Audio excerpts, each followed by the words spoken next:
Welcome to Divorce Diaries Show podcast. My name is Michelle Trina, and I'm the host and the creator of Divorce Diaries. And today's episode, I really hope that my voice doesn't sound like a screaming banshee because every time I listen back to the video, I sound really loud. So I am going to hope for the best here. Welcome. Recording this not on the actual Thursday that's going to get released, recording it the day before. I have been very busy. I kind of mentioned on the mini episode about the amount of work that I've been getting booked on, which I'm ecstatic about. But I don't know if anyone else feels this way, but do you ever feel like you're working so much and your bank account's not reflecting it? Like it just disappears. I've also been like realizing that when I get booked on like acting gigs, comedy gigs, this is a choreography gig I'm booked on, that I notice I'm super grateful for the opportunity, but I'm always wondering, did I do good enough? Did I do good enough? Are they going to ask me back? Are they going to hire me again? And I don't want to go in with that mentality. I want to go in with, I'm going to present my best work as always. And whether they hire me or not again, I know I did my best job, which I know I did my best job, but like the questioning and needing the affirmation for me is like, I want to stop that because I notice I notice that it's infringing upon my happiness or my overall happiness.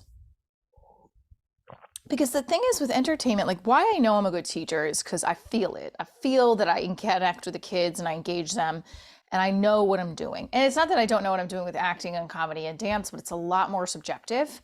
Whereas you can work with someone that says, oh yeah, you're great into your face. And then behind your back, they'll never hire you again. And you don't know why. Sometimes you know why, sometimes you don't.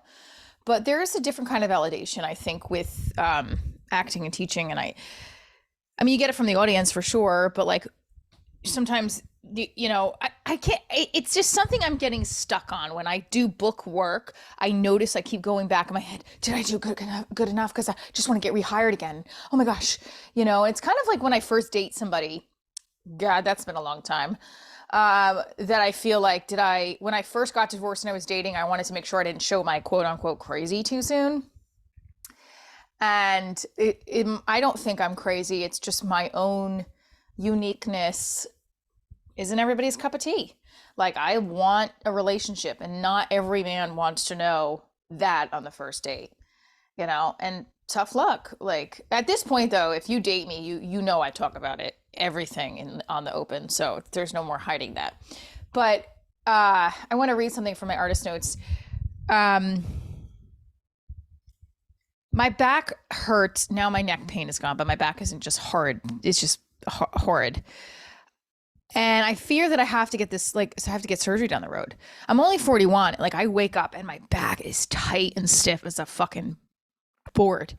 And I'm working a lot. So I'm like, am I not having time to stretch? I'm dancing too. I'm doing this. And maybe I'm not focusing on my own health and nutrition, which causes me to have anxiety and OCD. I don't know.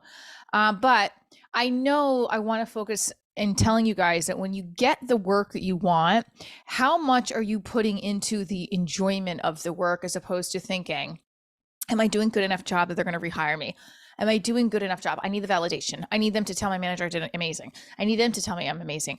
And then I was thinking to myself, who gives a fuck? Do your job, Michelle. Because I was afraid to ask yesterday on set when I could teach the choreography. And we ended up I taught the choreography on my own before they got there because it was running late. We were filming a scene on top of a rooftop, which the sunset was key to the scene. So I knew that this scene might go, like I knew I had a high chance of things getting cut, but I didn't know I wasn't going to teach my choreography. I taught the choreography very quickly to a few of the actors, but the other actors got there late because they were all running late from the previous location. So it ended up my choreography got cut and I didn't even get to teach it to all of them. So it made me feel, and I was like, that's fine. This is not my project. If they're okay, that's fine. I'll follow along.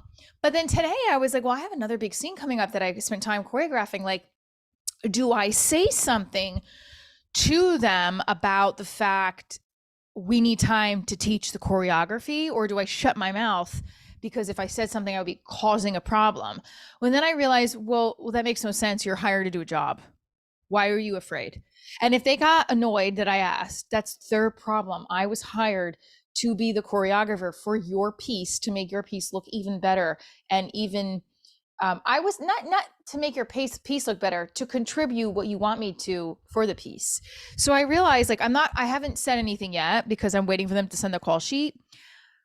But if they don't by 4 o'clock, I'm sending a message out and saying, can you please clarify a time tomorrow that I will be able to teach the choreography? Because I was recognizing that I was getting nervous to ask. And that's when I was like, no, this has got to stop. I don't want to seek out validation from anybody except myself. Yeah, of course, it feels good to get the validation from your bosses and from your colleagues and from the people that you're around in your life. But if I know I'm going in with a genuine, honest heart and objective of bringing my all to the situation and contributing to what they need with my talent and craft, then there's no issue on my end. You don't want to hire me. You don't want to be with me. You don't want to, you don't like my work. That's on you, because I've done everything I can. That's not to say that I don't make mistakes and that I would never fix it or fix myself to make it even better, Michelle, for you and the experience that we work together on. But I noticed this validation thing I need, both in personal relationships and professional. It needs to stop. I started to realize that today, actually, because I was noticing I was having this OCD thing about checking my email and checking my notes and seeing, well, should I say something now? Should I say something later? And then I'm working on another project that's very loosey-goosey with when I get paid, how I get paid, the amount of hours that go into the job. And I am afraid to say something because I feel like I've said something multiple times to my manager, who always listens to me and is a ride or die person in hearing me. But I feel like I'm not making sense anymore. And I feel like this one, I'm just going to have to say, I need to make more money doing this. Like, I need a higher scale, or a higher daily rate, if this is what it entails, and I can't move forward. Like, and I'm afraid to say that because I don't want to lose the opportunity of getting in front of the camera or the microphone. But then I know I'm looking at my bank account. I'm like, well, it's not reflecting that I'm working this much. So my suggestion to anyone out there who's trying to pursue their dreams, not trying to, but pursuing their dreams and their goals, is to look at what you're doing daily to set yourself up for your progress indicator. Because I feel like I'm a little all over the place right now. I'm like, I don't know. I think I'm getting better. I don't know. I am. I'm not. The Bronx Wanderers show, I thought I did really well. I think there's things to improve upon, but I was impressed with myself. So I know I'm doing better. But then there's other areas where I'm like, but I'm not making more money. I'm making the same, scraping by week. Do I have more bills to pay? Sure. Something comes up every fucking corner, you know? So that means my salary has to increase a tremendous amount right now. And I don't want to be desperate Debbie in both professional and personal relationships, but then I also don't want to act as if I'm better than something I'm not. I want an opportunity to perform. I can't spend the money traveling and wear and tear my car to make not enough money to live off of. Now, I'm 41. I have been in this game for a while. And although I went into teaching full time and I was acting on the side for a period of time, I feel like I have paid dues.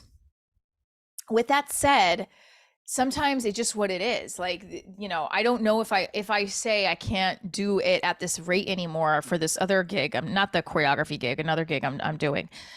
They might say bye-bye. And I have to be okay with letting that door shut. I hope they don't. I don't know. I have a lot of upcoming shows. I have one this weekend in Connecticut. I have May 12th and 13th, Mother's Day weekend in Cuyahoga Falls. I'm super nervous about that one because I really want to do well. Again, here's the validation. I want my tickets to go do well so that the owner asks me back again. This is my 3rd year there, and I want to prove to them that I'm doing well. But then I keep saying, Michelle, who you proving it to? You the one with yourself every day. They aren't. So how do we let go of the validation from other people and put on the top of our list of priorities our own validation? I think I talked a little bit about this in the mini episode that I had gotten a casting for this Love docu-series with a really big network.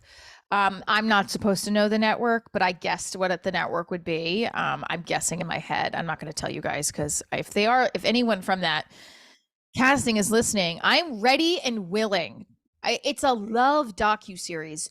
The casting, the specific character that I replied to for the casting is for a divorced person who was looking to date outside of her ethnicity and religion. Hello. Have we not talked this entire year about me dating a man from the Jewish faith, getting rejected? That's me. Speaking of that guy, I'm pretty sure he hates me. I don't know if he hates. No, he doesn't hate. Hate's a strong word. I don't think he would ever say he hates me. I don't think he ever is gonna. I don't think he's gonna like circle back to me at any point soon. Hopefully for Mother's Day. But if he doesn't for Mother's Day, I'll know that he's like, I'm done saying hello to her. In the last couple months, it was nice that he was talking to me, even though we both still block each other on Facebook. And I'm pretty sure he blocked me on WhatsApp. For what reason? I have no clue. Well, the blocking started with me, so I'll just put it out there. But I still hope that we can get coffee in the future. And if he's listening, I hope that the opinion of you and coffee shifts and you don't ask me if you can talk about the women you're dating on the coffee get together, because the answer will still be no. I don't care how far in time and space it's been. If you're going to come out for coffee with me and the first thing you want to talk about is the women you're seeing, you're going to get hot coffee on your fucking lap. It's the same thing. Like, I wouldn't talk about the guy's dick I sucked last night while you bought me a fucking donut. Like, what's wrong with you? All right. Sorry. So dating, there's prospects that I'm just not paying attention to on the horizon. My friend who's the divorced rabbi, I have been thinking about him a lot lately. And I think I mentioned that in my mini episode. Whether or not he listens to my episodes, even though he's been on the podcast before, I don't know. But he got a casting too for it, by the way. There's a whole side note on that. He got called in because they saw my stand-up clip about the rabbi. They're like, is he single too? We'd love to talk with him. So him and I mean, it would be cool for both of us to be on the show. Again, I think I mentioned this in the mini episode, but there's been no progress and updates on that. So the love is, again, like I don't even know how I'd fit it into my schedule right now. But the amount of work I've been getting is exciting, and I am enjoying it. Like, we were on top of a rooftop in New York City, in Chelsea last night, watching and filming when the sun fucking set. It was amazing.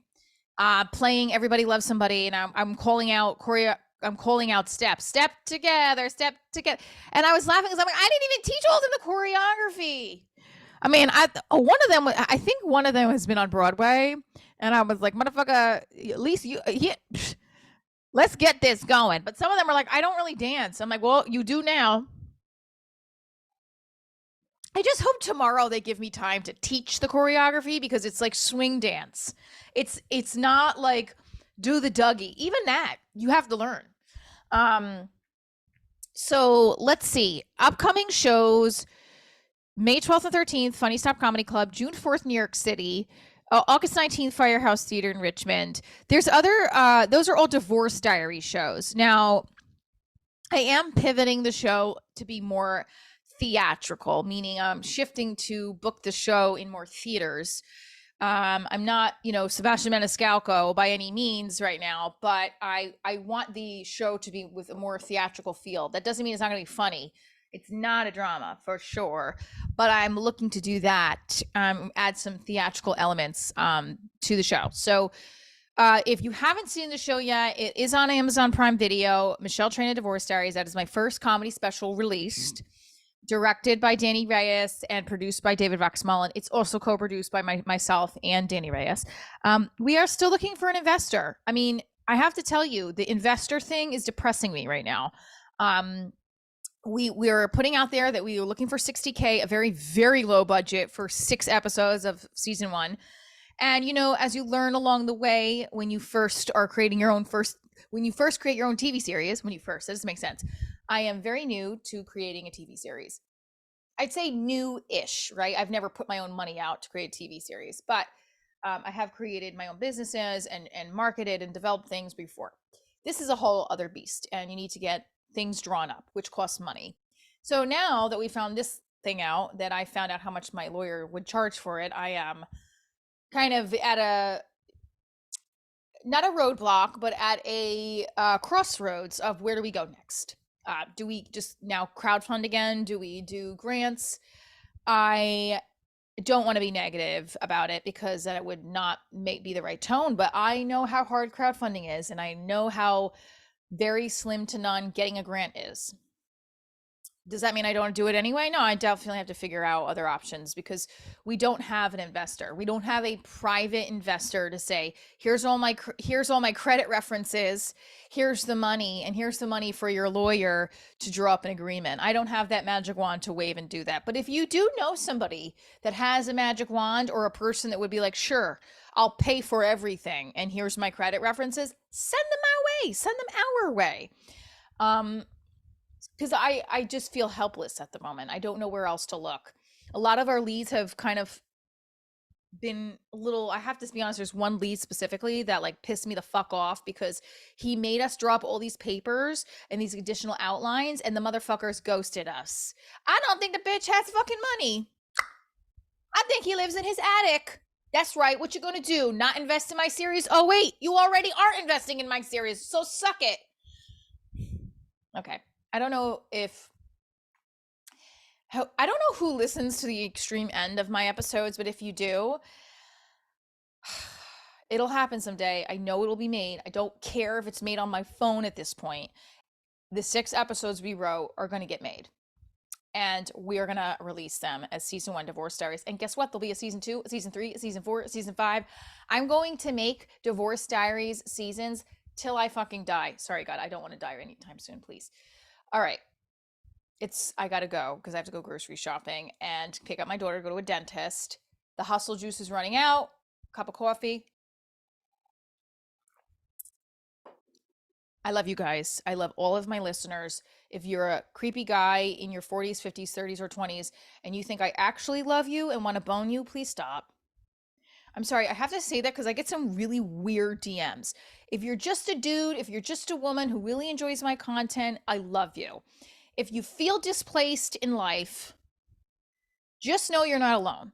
Everybody feels scared, afraid, overwhelmed, like there's not enough time, like they're spread too thin. I am there with you. No matter how many social media posts I post about loving life and the journey, I struggle every day. We all struggle. We all struggle and we all fall down a rabbit hole, and I'm there with you. With no bra, my teeth not being brushed today, and it's 1:16 p.m. in the afternoon, and I have veered off task at least 10 times. I'm there with you. I'm your girl. I love you guys. Stay tuned for more Divorce Diaries. This is Michelle Trina.